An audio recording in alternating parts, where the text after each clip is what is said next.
하나님이여, 내 마음을 정하여 싸우니 내가 노래하며 나의 마음을 다하여 찬양하리로다. 하나님은 영이시니 예배하는 자가 신령과 진리로 예배할지니라. 아멘. 찬송가 570장 부르십니다.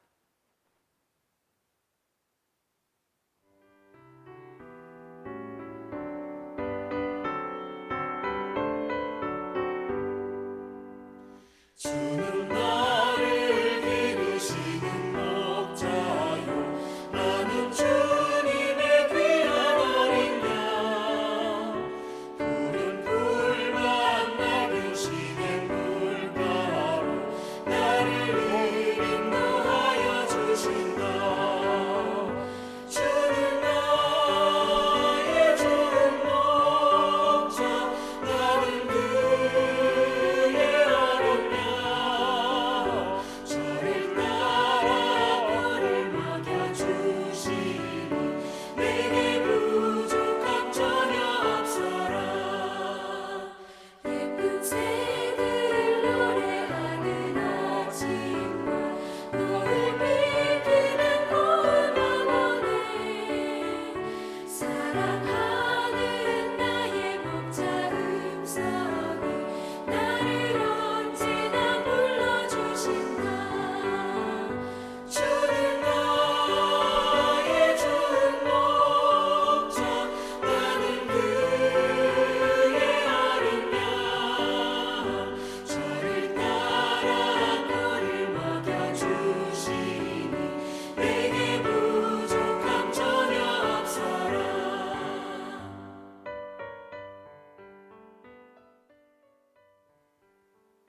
전능하신 아버지 하나님, 이 아침도 저희를 일깨워 새벽의 제단을 쌓게 하시고 첫 시간 입을 열어 주님을 찬송하며 주님께 가까이 나가게 하시니 감사합니다. 어지러운 이때에 저희의 생명을 보존하여 주시고 강건케 하여 주시사 쉬지 않고 기도하게 하시고 말씀을 묵상하며 준행할 수 있는 복된 삶을 허락해 주시니 감사합니다. 오늘도 주님의 뜻을 따라 살게 하시고 주님과 동행하며 살아갈 수 있는 믿음의 한날이 되게 하여 주시옵소서. 예수님의 이름으로 기도하옵나이다. 아멘. 이제 다 같이 사도신경으로 우리들의 신앙을 고백하시겠습니다. 나는 전능하신 아버지 하나님, 천지의 창조주를 믿습니다. 나는 그의 유일하신 아들 우리 주 예수 그리스도를 믿습니다. 그는 성령으로 잉태되어 동정녀 마리아에게서 나시고 본디오 빌라도에게 고난을 받아 십자가에 못 박혀 죽으시고 장사된 지 사흘 만에 죽은 자 가운데서 다시 살아나셨으며 하늘에 오르시어 전능하신 아버지 하나님 우편에 앉아 계시다가 거기로부터 살아있는 자와 죽은 자를 심판하러 오십니다. 나는 성령을 믿으며 거룩한 공교회와 성도의 교제와 죄를 용서받는 것과 몸의 부활과 영생을 믿습니다. 아멘. 아멘. 오늘 이 아침에 우리에게 주시는 하나님의 말씀은 마태복음 19장 1절로 12절의 말씀입니다.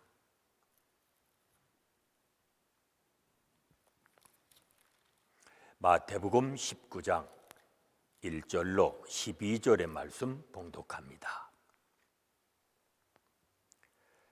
예수께서 이 말씀을 마치시고 갈릴리를 떠나 요단강 건너 유대 지경에 이르시니 큰 무리가 따르거늘 예수께서 거기서 그들의 병을 고치시더라.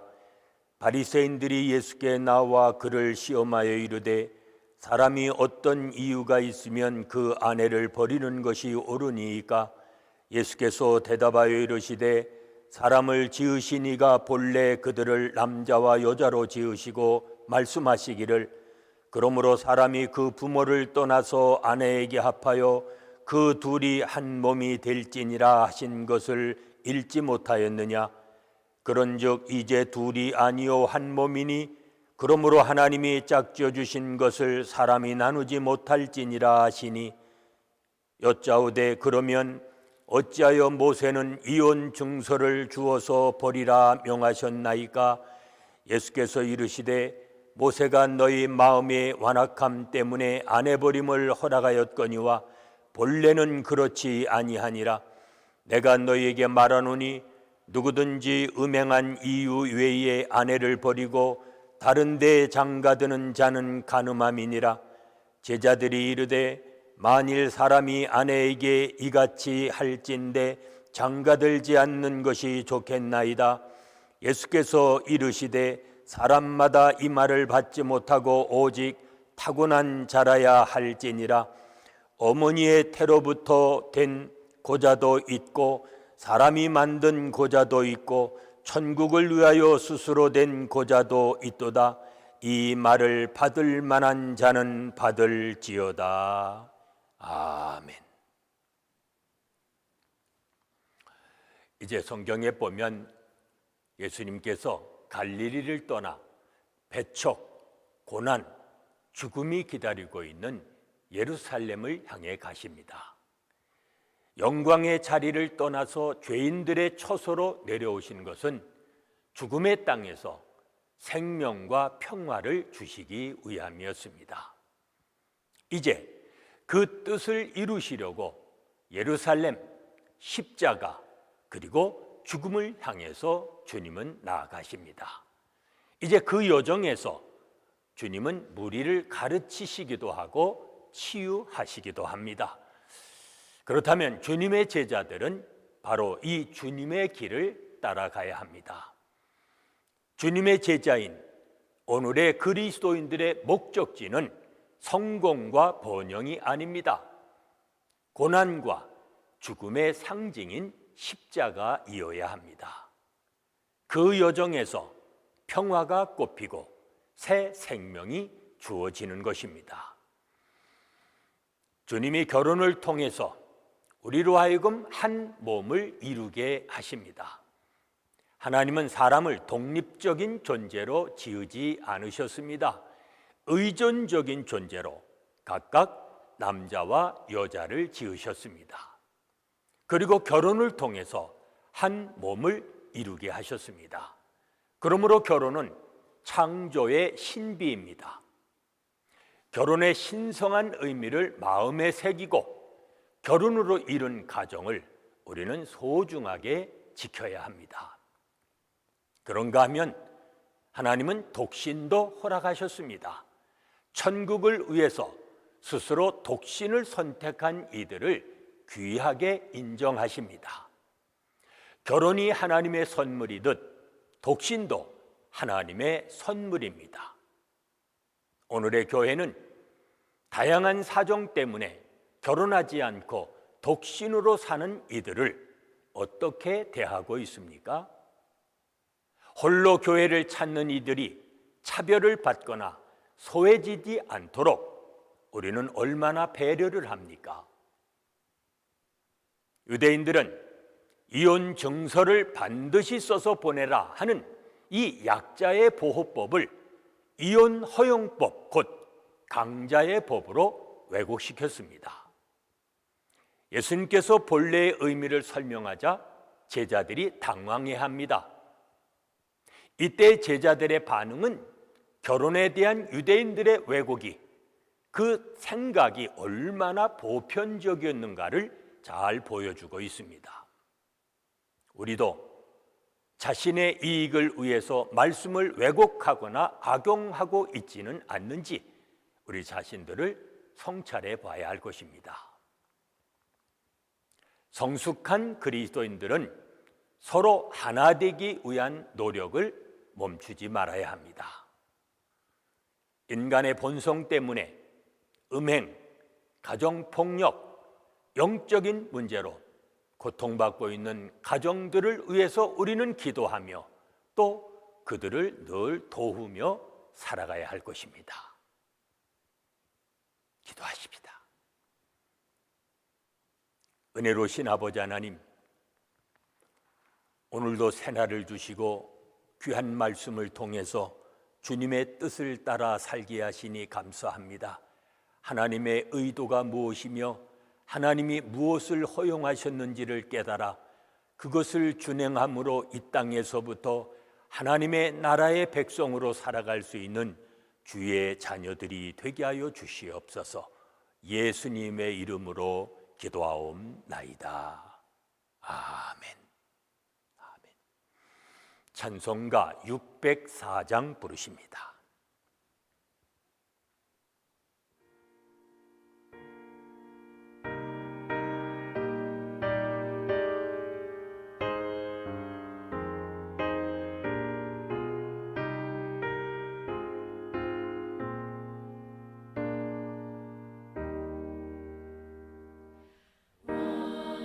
온전한 사랑 하나님을 위해서라 함이 없는 사랑의 경험 두려움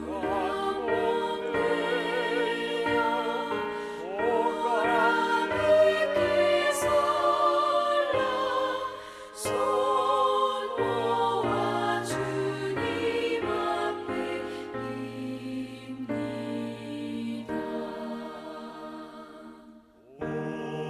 온전한 생활 하게 하옵소서 믿음과 소망 사랑 가지고 아픔과 죽음 겁을 내지 않고 주님만 의지하게 하소서.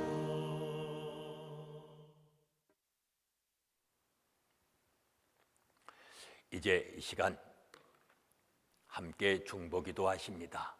오늘은 하나님이 이 땅에 세워주신 각 가정들 위해서 기도합니다. 은혜와 사랑과 성령으로 충만한 가정으로 살아갈 수 있도록 기도하시고 또 각 나라와 민족의 지도자들 위해서 기도합니다. 그들을 통해서도 하나님의 평화가 이 땅에 임하도록 기도하십니다. 우리의 자녀들이 구원의 은혜에 감격하며 살아가는 자녀들 되도록 또 기도하십니다. 이 땅의 교회들이 빛과 소금으로서 사회적인 책임에 합당한 값을 늘 지불하며 그렇게 살아가는 교회들이 되도록 또 기도하십니다. 계속되는 질병이 속히 종식되고 고통받고 있는 나라들과 민족 그리고 우리가 살고 있는 이 미국 땅을 위해서 기도합니다. 오늘도 하나님이 주신 이 한 날 주님의 뜻이 이루어지도록 우리 모두가 주님의 뜻을 이루며 살아가는 믿음의 한 날이 되시기를 바랍니다. 기도하십시다. 은혜로우신 아버지 하나님 감사합니다. 오늘도 저희로 하여금 합심하여 중보기도하게 하시고 하시니 감사합니다. 은혜와 사랑으로 승리를 충만한 가정들이 되게 도와주시고 각 나라와 민족의 지도자들을 통해서 하나님의 공평과 공의와 평화를 이루어주시고 우리의 자녀들이 구원의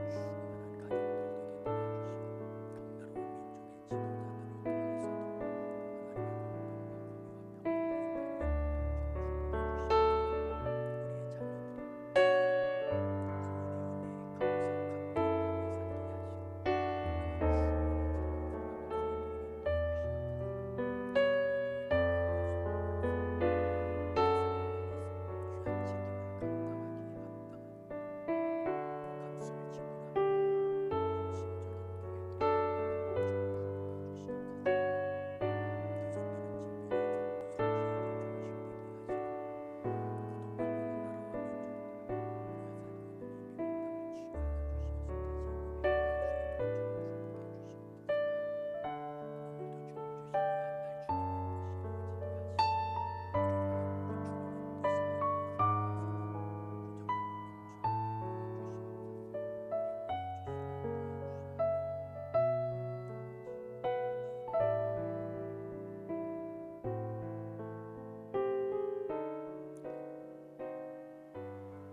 이제는 우리 주 예수 그리스도의 은혜와 아버지 하나님의 무한하신 사랑하심과 성령의 감동, 감화하심과 교통하심이 하나님의 뜻을 이루며 살아가기 원하는 온 성도들 위해 지금부터 영원까지 함께 계실지어다.